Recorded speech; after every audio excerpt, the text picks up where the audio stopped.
Hello guys, this is a remake of lecture number 8 of Physics 140. And we're going to start with the review of what we were seeing last class.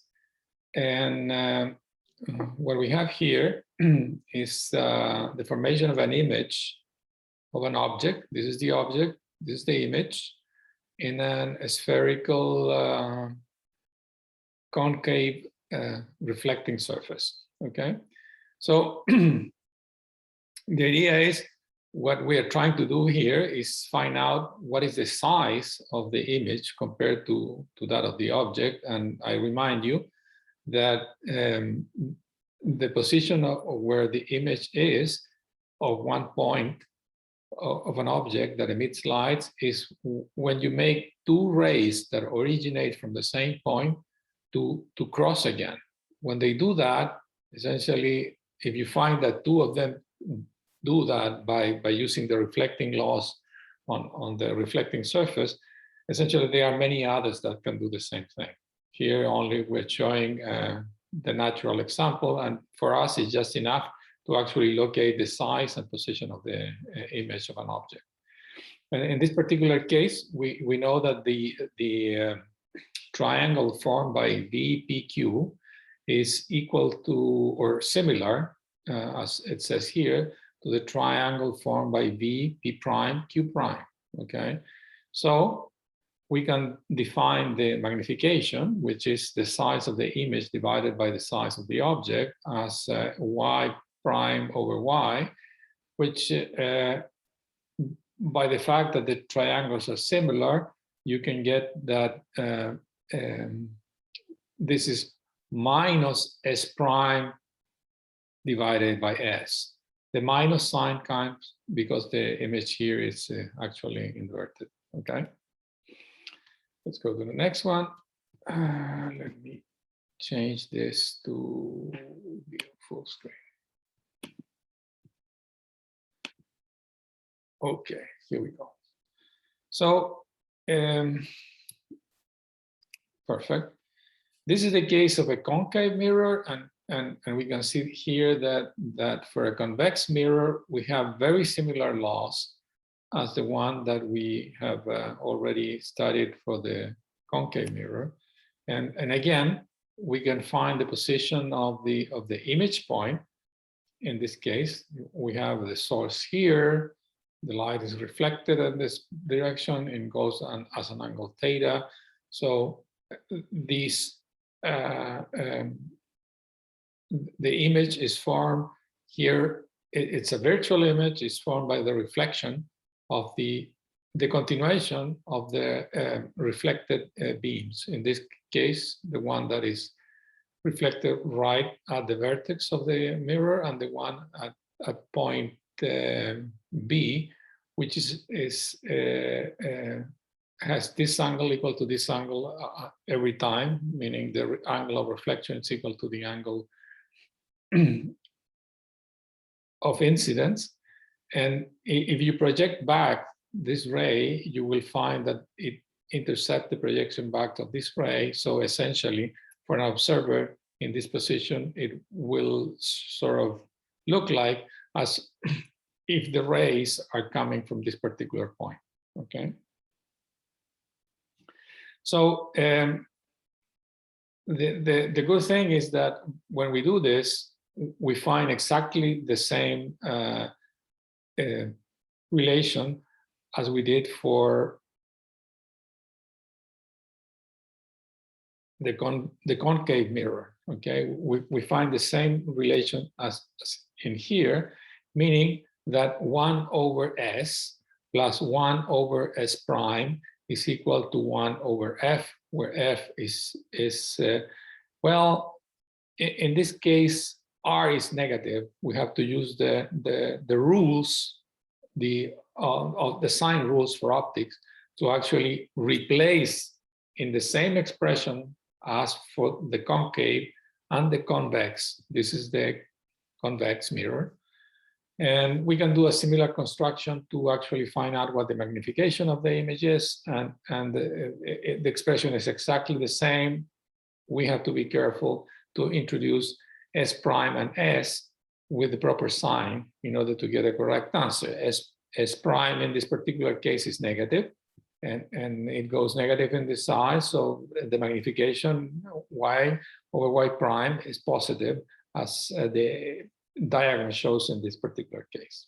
Okay, so one has to understand how to read these values essentially. Okay, so these are the paraxial rays here. This is very similar to the previous case when the rays come in parallel to the optical axis. They are reflected as if they were coming from the focal point. Okay, so essentially at the focal point we are making an image of the object which is at infinity, because if the object is at infinity, these rays will come parallel. The reverse is also true, meaning if we manage to get a front wave that actually is incident from every direction, as it's shown here with the incoming arrows, towards the focus, the outgoing beam will be a parallel set of rays that will go all the way to infinity. Okay, so this and this are simply the time reversed options of one another, and that symmetry is always true. The optical path is completely reversible. Okay. Now there's a set of rays, and for every mirror, this convex or concave, which behave in a very well prescribed way, and they are very easy to draw. And if one wants to get, you know, in a fast way where the image is located and what is the size, you can use these rays. For example, this is the one that comes in parallel to the axis. It comes out through the focus. Anything that is parallel through the axis comes out through the focus, okay, of the reflecting surface. And essentially that is ray number 1. Ray number 4, it makes the same angle here and here, but it is easy to draw because this angle is equal to that angle. Why is this? Because here the optical axis is perpendicular to the reflecting surface, you know, being spherical. The ray number 2 is a ray that goes through the focus. So if it goes through the focus, it should come out parallel to the optical axis. So it's the reverse as 1, you know, so it's another principal ray. And the other one is the one that goes through the center C. This is the center of the spherical surface. And so then it is completely normal to the incidence point. So it means that the rays that goes out through the same path, essentially. So this is the way in, and the way out, as you see by the arrow, it's also going in the same direction, simply because this particular trace is actually perpendicular to the surface here. Okay. So these are the four principal rays that we have drawn, and they are very easily depicted here, and you can use them to very fast have an idea of where an image should be. Okay. We have the same set of principal axes for the convex mirror 2, and now the difference is that instead of having a real image, as in this case here, a real image is something that you collect on a screen. You have a virtual image, okay? It's something that is behind the mirror. And now you have to draw all the projections to do that. But essentially it's the same thing, something like that is incident parallel to the optical axis of the convex surface. We have a reflection that is as if the light was coming from the focus, and that's it. Okay, and so on. So, but this is the simplest way that you could actually find both the position and the height of an image from this reflecting surface. Now, I want to get into refraction at a spherical surface. Now, remember before we were studying the pool or the looking at a surface which was flat. Instead of being a spherical surface here, it was a flat surface, the interface between one index of refraction and the next index of refraction. The relations that are valid here are the following. If you have a point P, which is a source, an object, and then you know, this light that goes incident in this direction, some of it will be reflected and some will be transmitted. We know that. The one that is transmitted goes in the same line as the incident ray here and goes through the axis. And this one in particular here, we know that it will be deflected towards the axis, because this angle theta A should be larger than the angle theta B. So this is not going to end up going a straight line. It wouldn't do it, depending on the radius of curvature here, but eventually it will cut here, because if Snell law is valid, which is valid here, not if it is valid, Snell law is valid, so this means that this relation NA sine theta A equals NB sine theta B should be valid at this interface point here. Okay, so this is the correct interpretation. So this ray eventually crosses the optical axis, generating an image. Okay, this is the position of this center of curvature of the spherical surface here, and as such, you know, the normal to the incidence point is collinear with this line here. So that's why the angle of incidence is measured, because it's normal to the surface on this point with respect to the line CB. Okay.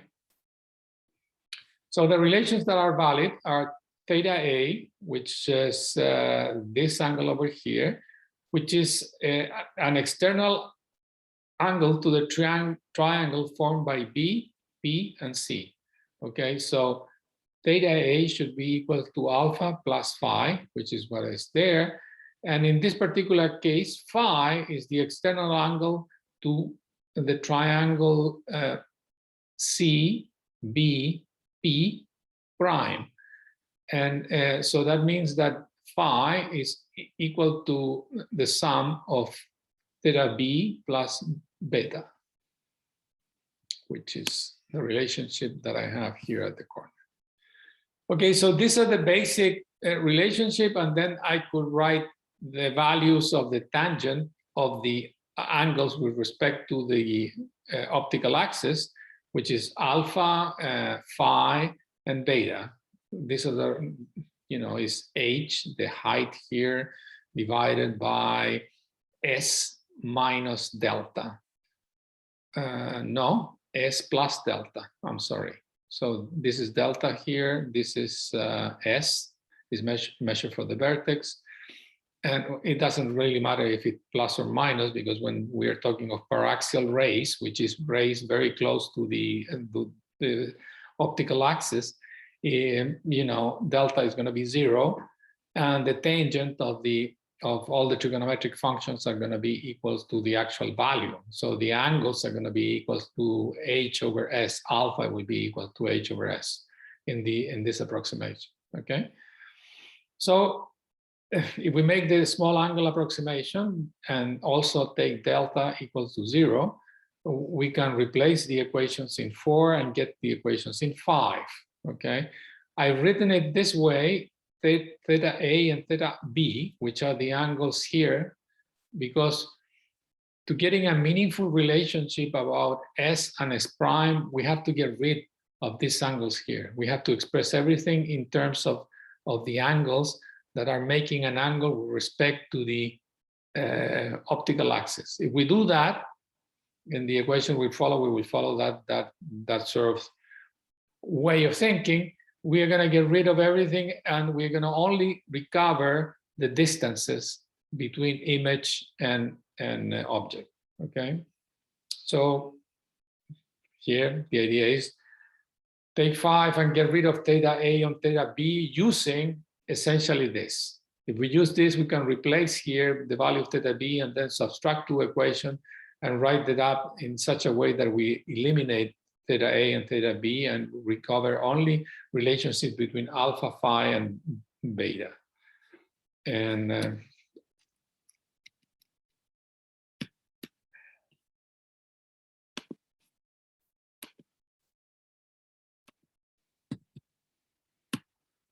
I don't understand this program. Okay, and I guess we have done that over here, and we find the final relationship that is NA, which is this index of refraction divided by S, by the distance S, is plus NB divided by S prime is equal to NB minus NA over R. This expression here is 1 over the focus in this case. So we have a focal point, and it is interesting to note that the actual form of this is very similar to what we have obtained for a reflecting spherical surface. Okay, and well, there's no coincidence in this. The rules are very similar. Okay. So why is this important? Because what we really want to do is understand this object. This object is a thin lens, okay? The thin lens has the peculiarity of having, it's a very thin piece of glass. It's a spherical refracting surface in both cases. In some cases, it will be concave in one side and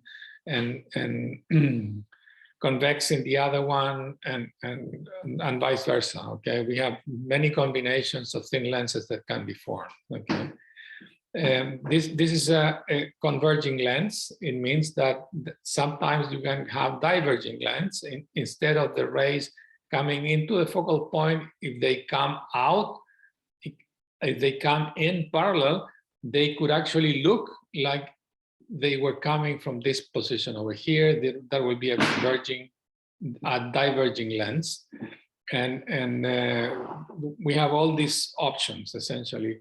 But in this particular case, the converging lens produces that a set of parallel rays incident on the thin lens are focused on F2 if they come from the left side of the view graph. Okay, so if if the lens is thin, F1 and F2, the distance to the vertex of the lens are the same. Okay, so this is F and this is F. And now, if we place a source at the focal point, F1 or F2, it doesn't really matter, because these lenses behave the same way in either side. If we place a source at F1, what we will find is that the rays actually comes out parallel to the optical axis. Okay, and knowing this property, we can actually use these properties to actually find out what happened with the formation of an image in the case of a thin lens. Okay, and here we have the example. We have one ray that goes parallel to the optical axis. Well, as we know, it should come out crossing the focal point on one side, and this is going to be a trajectory of 1. And there's this other ray that we can draw going through the middle of the lens. The ones that goes through the middle of the lens essentially sees on this side 2 parallel pieces of material. So if that happens, the actual deviation of the ray as it goes through the lens is practically minimal. So there's certainly almost no deviation going through this way. So we can trace that as a straight line through the vertex of the thin lens, and find out exactly in the intersection where the image of object PQ will be formed, which is P prime Q prime. And if one looks at this, well, you can find out by the construction that this height over here is equal to this height over here. So the tangent beta will be equal to essentially this relation here, that beta will be equal to y divided by f, which f is this distance. Essentially, this should be the tangent beta. It should be equal to that. But tangent beta is also equal to this distance over here, and that distance over here. This here is S prime minus f at the bottom, minus y prime on top. And we can use these two relationships to actually mix them together and express them like this. And at the end, we can find something that we're very familiar with. 1 over the distance of the object plus 1 over the distance over the image is equal to 1 over the focal distance, where the focal distance is, well, we don't know here what the focal distance is, because it doesn't only depend on the radius of curvature of the lens, but also on the index of refraction. And so the challenge is to understand where this 1 over f comes from. It's evident also that the magnification y prime over y, by doing the same thing that we did before in terms of the similarity of this triangle, this is alpha, and this is 90 degrees, this is 90 degrees. So this angle turns out to be equal to this angle. So this triangle OP prime Q prime is similar to OPQ. So if that's the case, we can find that this relation is true. In terms of dimension, we are reminded that if the image is inverted, for the magnification, we should add a minus sign, and we do that. And so this relationship here is exactly the same as for everything that we have done before with the spherical surfaces, even if it is refracting or if it is reflecting, okay? So now what I want to do is, let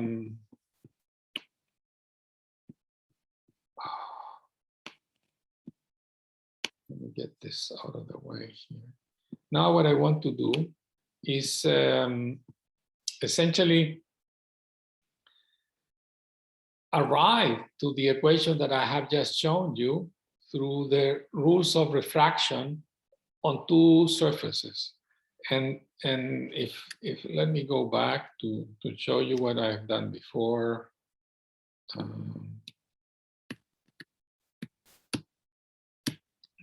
No, I can't. Okay, yes, I can. So here and here, okay? This is what we have arrived to for one refracting surface. When we have a thin lens, essentially we have one refracting surface and the next refracting surface very close to this one, okay?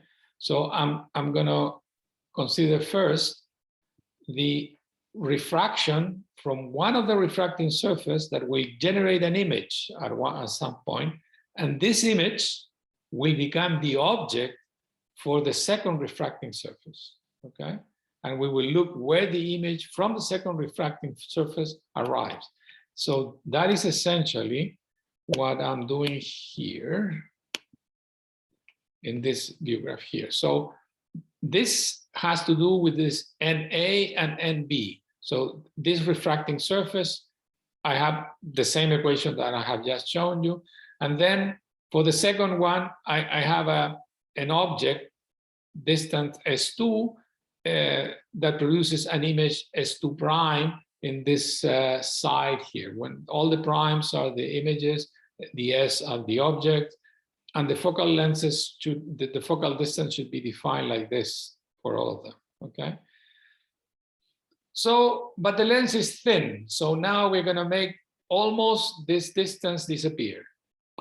So the distance, the region where NB is, it's going to be very small.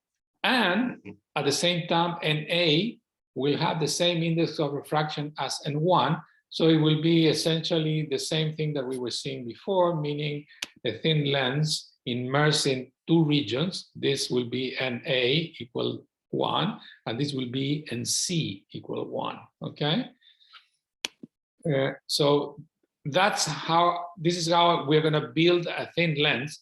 Essentially, this radius, we will have to change the sign, so it will look like the picture that I just was just in the previous view graph. So if the lens is thin, all distances are measured with respect to the same origin. So that essentially the lens is thin, the thickness of the lens is not really a big deal. So if we measure it here, or the center of the lens, it's almost the same, because the lens, that is the meaning of thin, okay? And then the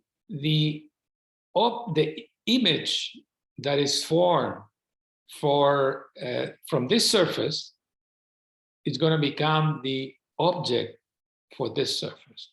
And that's why we make this replacement here, taking into consideration that we have the wrong sign, because actually the image is in the wrong side of the reflecting side, okay? Well, this is something that is not simple to understand at the first time, but you have to think about it and you know, just find out how does it work. Okay, so we have NA equals 1, this side equal 1, and NC equal 1, this side equal 1, and NB, it will be the index of refraction of the glass or whatever this thing is made of, okay? And then what we do is make some replacements in this equation and you know, eliminate the intermediate image and the intermediate distance between these two, and only replace now that S2 prime is equal to S prime, which is essentially the image formed after the last refracting surface, okay?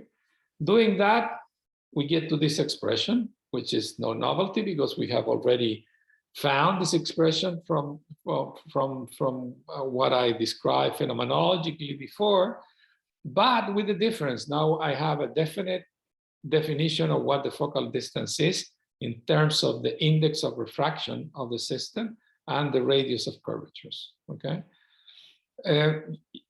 For a converging lens, as the one that was in the previous page, you have to be reminded that R2, this radius here, is less than 0, okay? That because of the way the things are defined with the sign of rules for optics. Okay, so now we use this, we can use this same relation with any type of lenses. If this is concave or this is whatever, convex, or vice versa, or both are convex and both are, so we essentially we have 4 combinations of lenses that we can build with this thing. And they will essentially change the signs of the R's here, and will look in a certain different way, and will have a slightly different properties. One could be a converging lens or a diverging lens, as I've already mentioned, okay? Okay, let's go to the next one. Here we also have principal axis, and here I'm depicting a few of them. This is the one that goes parallel to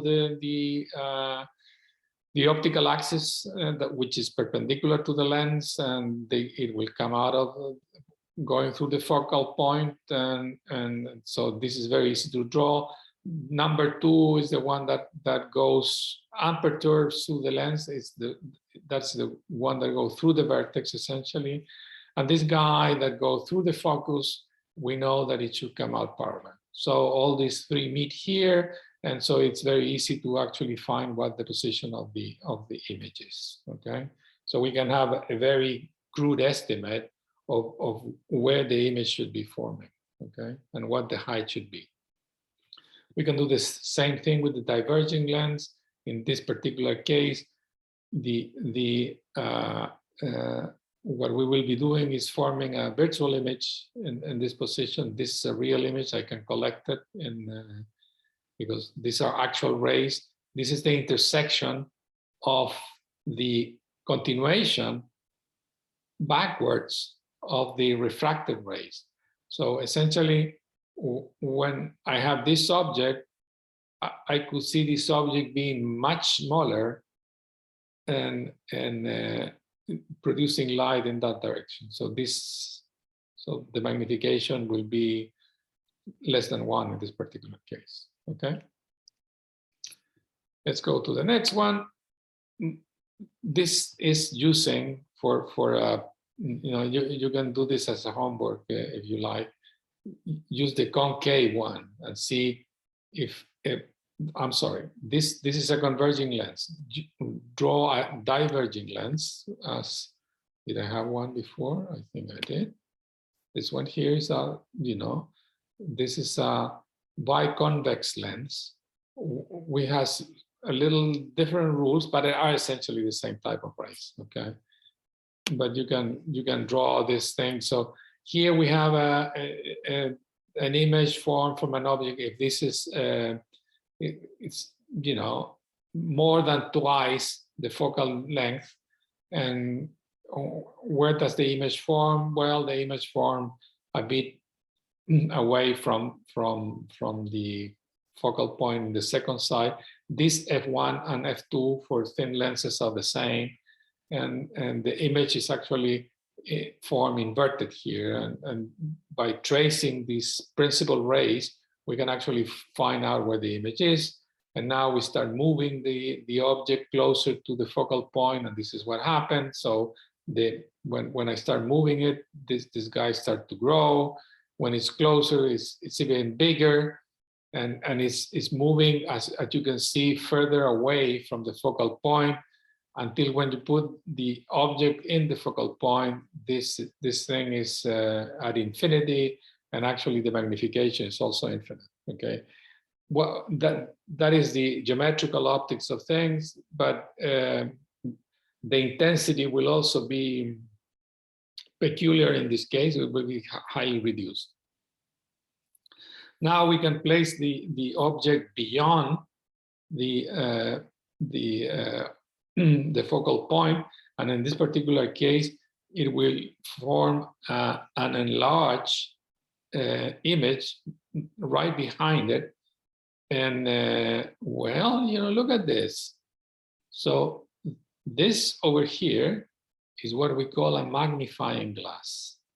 So a magnifying lens is something that happens when you put an object between the focal point and the vertex, close to the thin lens, and you can see a much larger version of the same object. This is how magnifying glass works. Okay, this is more important in terms of my view, is that this is what you need to understand how it works. And if you want to know exactly the justification, you can go back and see the slides in this class or the book and find out where did you get it. But the main thing here is, this is the feature that is really relevant, okay? We are forming a virtual image of an object which is much larger than the object itself when you locate it between the focal point and the vertex of the thin lens. So, and this has a practical application, so don't forget that, okay? Yeah, I mentioned it during the class that the real link between these two subjects is actually light. Yeah, so we're gonna go back to, or not go back, we're gonna go into, jump into special relativity and try to understand its implications. And but I guess the first thing that we have to know before that is or be reminded of is how do we see the physical aspects of the motion of a particle when we are actually seeing from two systems or reference frames that are moving with respect to each other at a constant velocity. Okay, so this is it. So we have the nail to the ground is this one that's XYZ with origin O, and then we have another frame of reference that is moving with a certain velocity with respect to the origin O. This is the velocity. The velocity is V times this distance here that separates the two origins is V times T times X hat. So this is the unit vector in the X direction, in this direction here. So we are choosing that the X direction as the direction in which the two reference frames are separating from each other. And in this particular example, they do it with a constant velocity, okay? So now I have this point R that represents a vector in the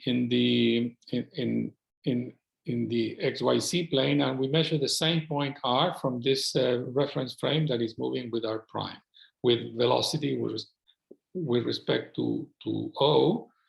And R prime is the distance between the origin O prime to the point P. And you know, this is a very simple vector relation that holds on here, that it means that R, this vector, is equal to VT, which is the distance that has been displaced in the direction X. This is a vector plus R prime. Okay, so the red vector is equal to the green vector plus the orange vector. Okay, this is that expression. So the velocities are like this.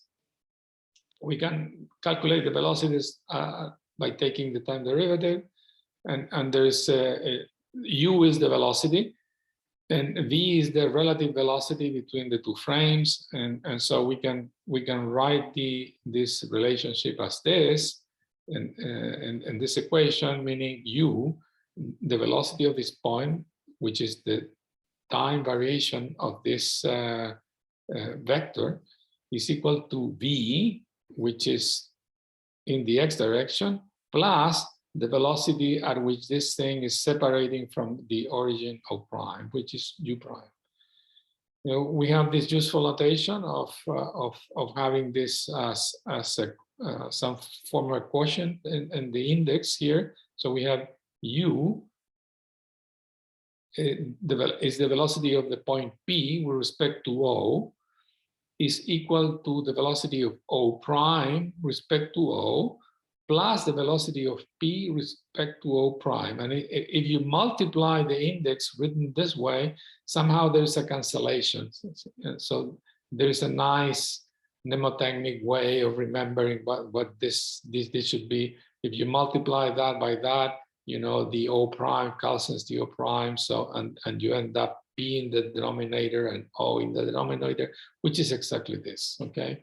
So it's a nice way to remember this. What happened with the acceleration? That's the next part. Well, this has been explained. So the accelerations are the same in both systems because they are moving at a constant velocity with respect to each other. So there's no fictitious force in this case due to a relative acceleration of the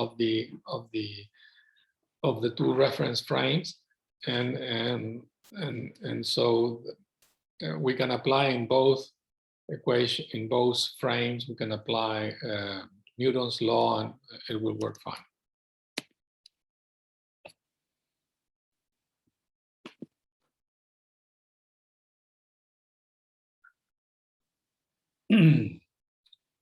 Now, this if we look at what happened with the equations when we take it to the limit, when the velocity of the objects that are moving is the speed of light or close to the speed of light, this is the thing that we have known for a long time, and it works very well at all the speeds that we know, breaks down. Okay, so this relationship between the velocities of the reference frame and the objects that move in two different frames have to be revisited and thought about when the velocities are very high compared to the or are comparable to the speed of light. And you know, I'm gonna do this here. So here we have a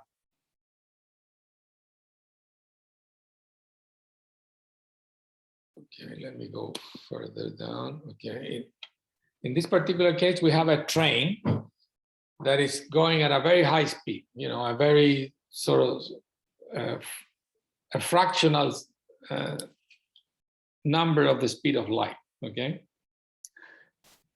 In a certain instant, Stanley is looking at the train here going by, sees that the light is emitted from the train, and he sort of observes it until a certain time and see that the front of the train of the light front of the light that was turned on at one point arrives at this point here, and he also sees the train that was originally here when the light was on. When the lights arrive here, the train is right here. And so for Stanley, then the train is going at a very high speed, but not as fast as the speed of light. So the speed of light is here and the train is here.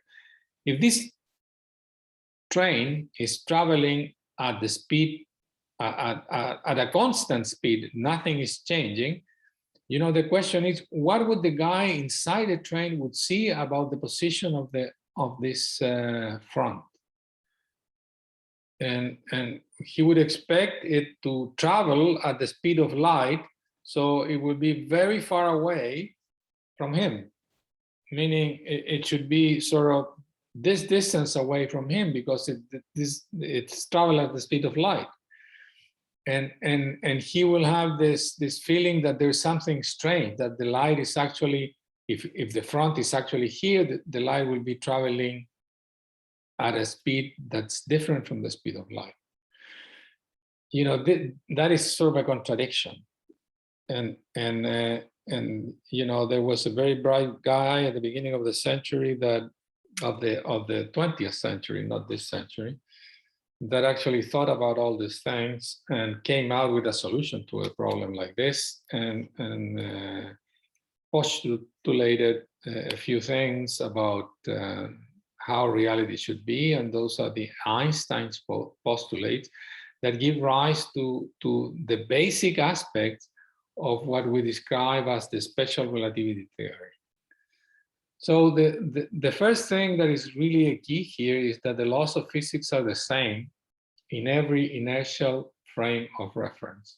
So if two frames of reference that are not accelerating with respect to any known object, which is something difficult, is, you know, it's arguable there, but you know, they are, if you apply the laws of physics in one, they should be the same as in the other one if the two frames are inertial reference frame. So all the frames that move with respect to each other at constant velocity are essentially reference frames, inertial reference frame.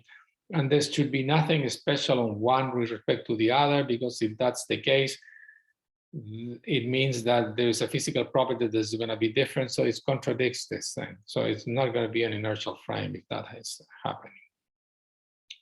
That's the first postulate. The second one, it makes a lot of sense, and it's very consistent with observation, by the way. So it's not something out of nothing. Okay. The velocity of light is the same in all inertial frames of reference and is independent of the motion of the sources. That, you know, it looks great, but it has a lot of implications. This term over here is what changes. It's important, but this term over here is what changes the aspect that we are trying to that we feel it's a contradiction in the case of applying Galilean transformation to objects that goes at the speed of light or near the speed of light. Okay, so we're going to solve this problem. We're going to define that the velocity of the speed of light is always the same. It doesn't really matter what. It doesn't really matter this velocity of the source or whatever. The light always travels at the speed of light in vacuum or in air, which essentially is the same as vacuum for practical purposes. Okay, if you're not breathing, actually, yeah. Okay, so few implications. No observers can travel at the speed of light. Can you imagine the train going at the speed of light? What would happen then? You have the contradiction that the wavefront will be just in front of the light of the train. It would go nowhere, okay? So there's going to be no light going out.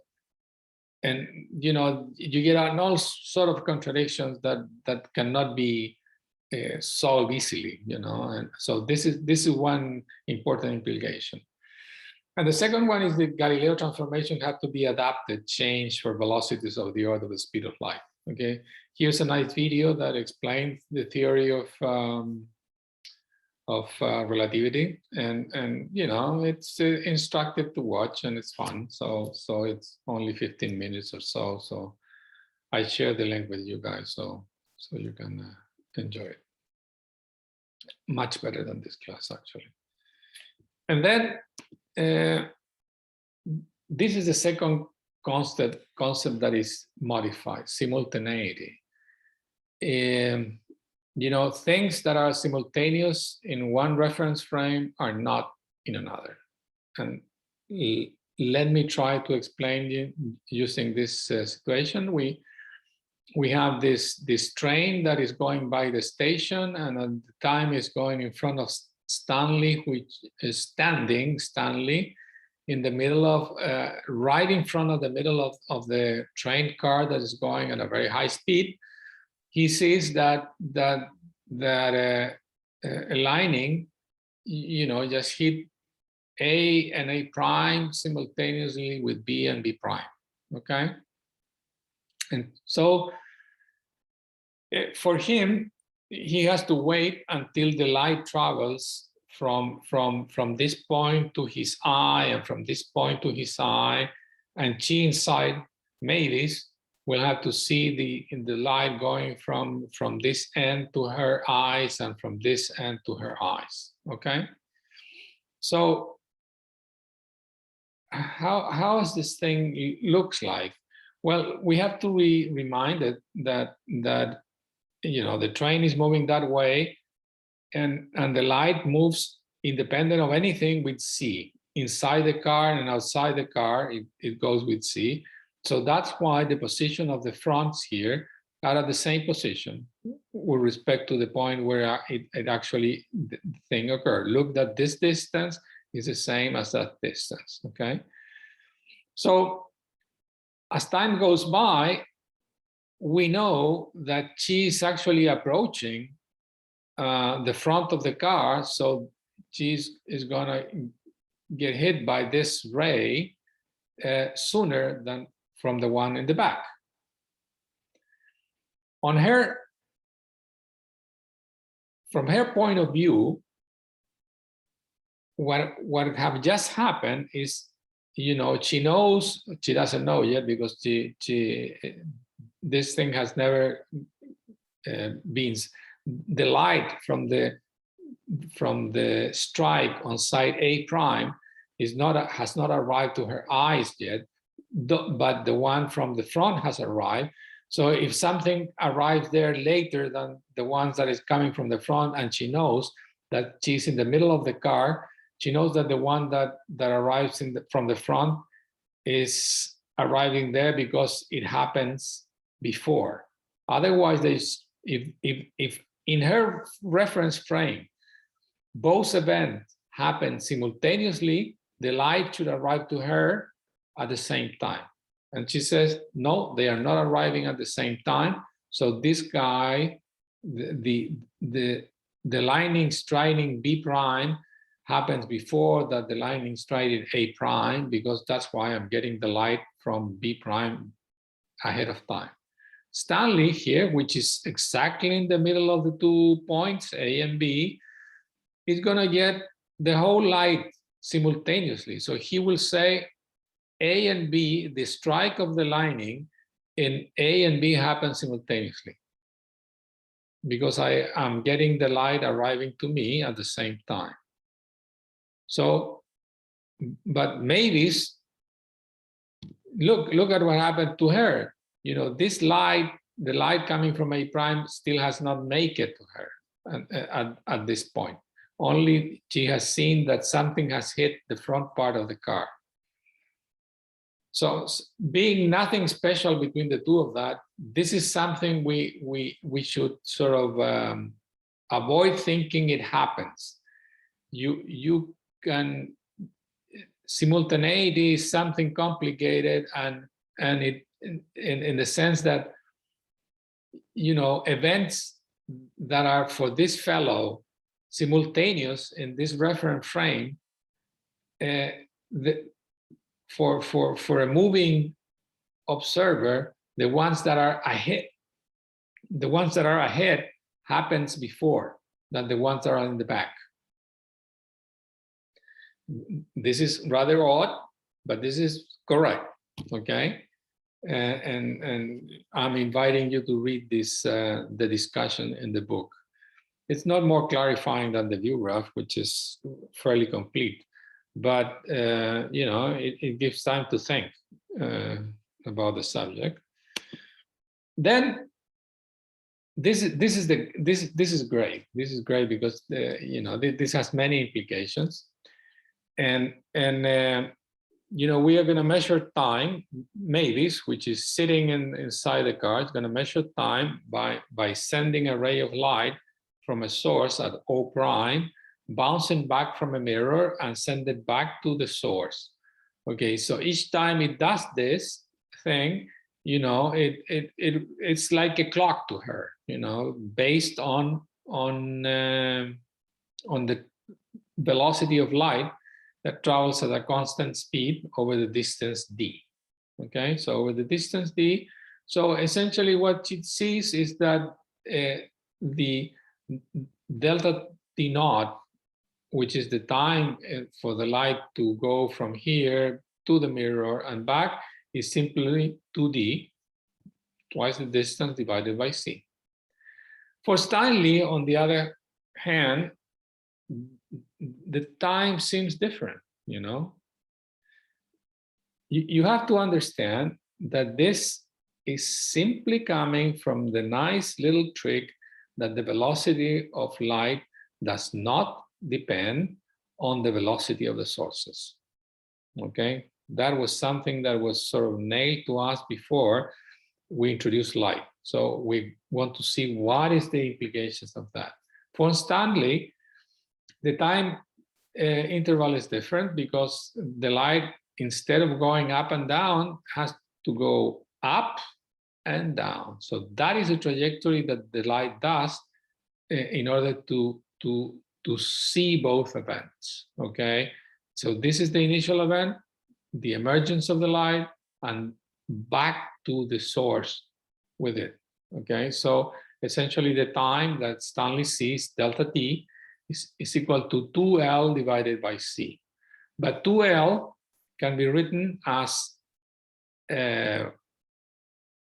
this distance squared times this distance squared is d squared, is the height between the mirrors, and then half of this distance, that is what it takes to travel from here to here. So it's u times delta t divided by 2 and all of that square. And the 2 over c, essentially this thing here is equal to L. L is this distance, is by Pythagoras theorem, is simply that, okay? So here we have a strange thing because we have delta t in this side and delta t in that side, so we have to fix that. And how do we do that? We square the whole expression. And when we do that, and then we pass this guy to the other side, so delta t squared is going to be 1 minus uc for d squared, boom. And then take the square root of this. So delta t is equal to 2d over c. But 2d over c is equal to delta time naught. This is the time that Mavis is measuring inside the train, and delta t is the time that Stanley is measuring standing up in the station. Okay, so this guy is in the station, and he measures this interval, but this distance, this time interval is much longer than the time seen by Mavis inside the train. Okay, let me see. Okay, so this is it. So this is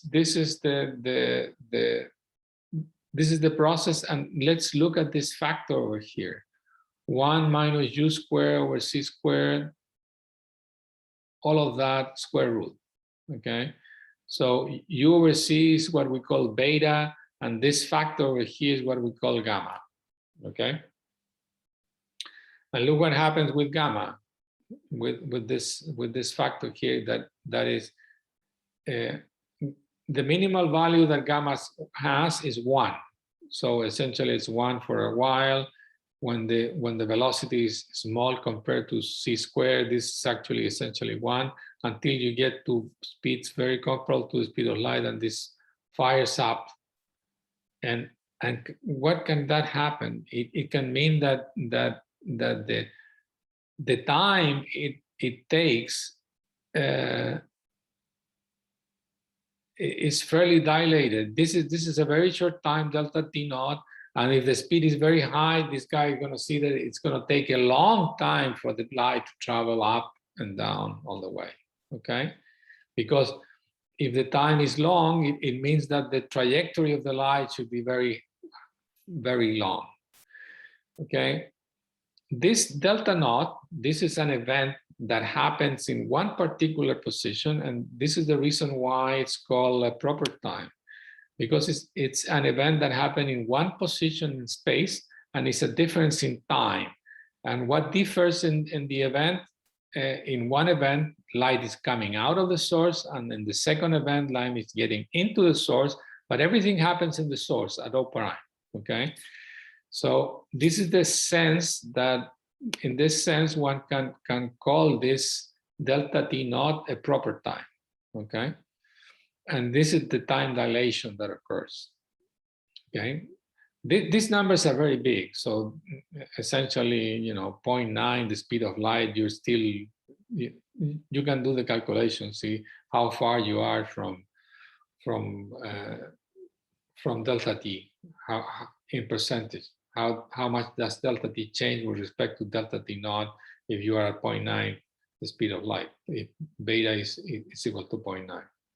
So this is something to have in mind. The term proper times describes the time interval between two events that occur at the same point. And this is very, very important that it happens at the same point, because otherwise you could get mistaken. Let's measure a length in the direction of the motion. This is the last part of the lecture here. And now we have a ruler in Mavis train car that is in the same direction as the train is moving. So what she does is she sends a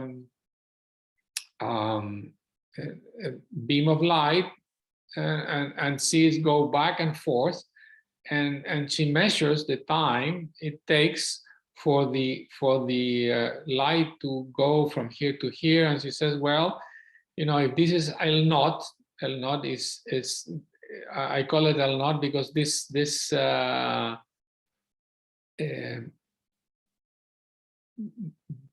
length is actually stationary with respect to Mavis. Okay, the ruler is not moving with respect to Mavis, so that's why I call it L naught. This I call it L1.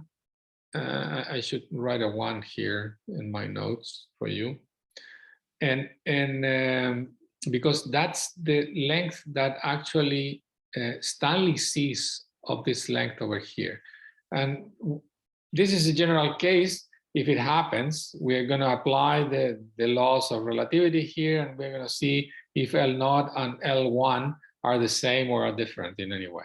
Okay, so the time difference between these two events is 2L naught divided by C. That's the time difference between the light coming from here to here. What does this guy see? Okay, this is Stanley. This is not a problem of measuring in the wrong position. Okay, so the ruler moves, so I am going to measure the length differently. No, now we're going to look at what the light does. Okay, so let me see. I guess I do that in the next transparency. Here we go. Okay, so at this position, the light is emitted. This is what Stanley is saying. Okay, the light is emitted when the ruler is in this position, but it will travel further that way because the actual mirror is moving at the velocity of the car. So this thing will go that way and it will hit here. Okay, this is what Stanley is saying. So if this happens at UT1, perfect. This is the time the time that goes from the source to the mirror. And now the mirror is here, okay, and this is the position that the ruler has at time t2. When is t2? T2 is the time when the ray of the laser gets back to the source. Okay, it's returned from after reflecting from the mirror, because it immediately bounced back from the mirror, but at the same time this thing continue moving, so the source is actually approaching the mirror. So that's why the situation is as I have depicted here. So if this keep being L1, and the difference in distance here is simply the velocity of the train times t2 minus t1. Okay, so this is the velocity, this is the distance that is actually recovered by light. The light travels at that point. C times t2 minus t1 is this distance. Okay, so C times t2 minus t1 is equal to L1 minus U t2 minus t1. Okay, minus that distance over there. Fine, this is perfect. This is how it works. So we have these two expressions for this time and for this time, and now we're gonna use to get rid of t1 here, because we can write t1 as a function of all these parameters here, and we replace as a function of L1 and in U, and that's what I do here. And so I have an expression for T2. T2 is equal to 1 over C plus U times L1, blah, blah, blah. And there's a parenthesis missing here, but here is the right expression.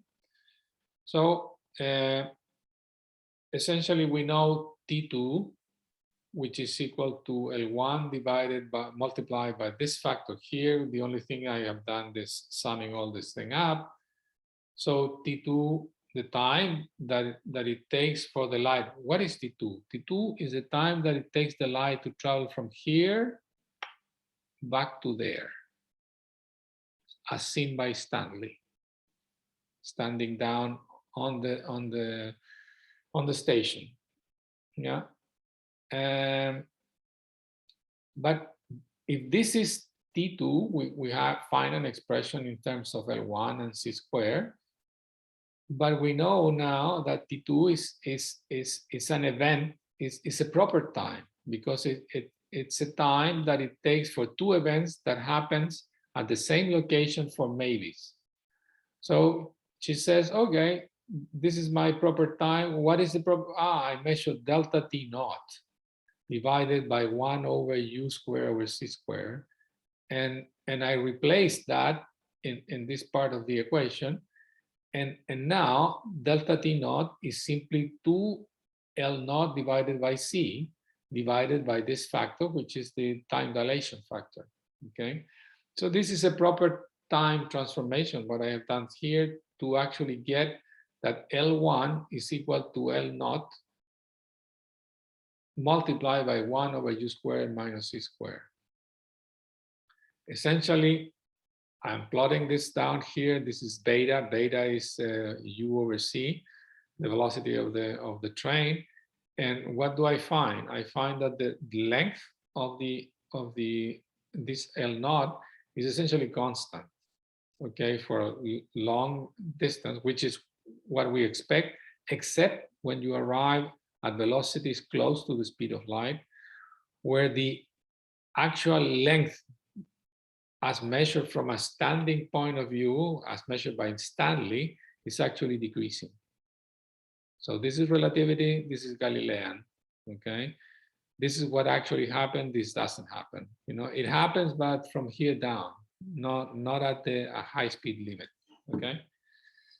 So we have two features here. The contraction of the length is due to special relativity, and the dilation of time. Okay, so these are the two phenomena, the two most important implications in terms of the cinematics of this of particles in moving frames. Okay, this is definitely different from Galileo, and we have to find out exactly what is the transformation that should apply in this case, and we will get to that at one point in the future. Okay, so I guess this is the lecture for today, and I hope you guys see it, because it took me a while to redo it. Okay, so let's stop here, and that's it.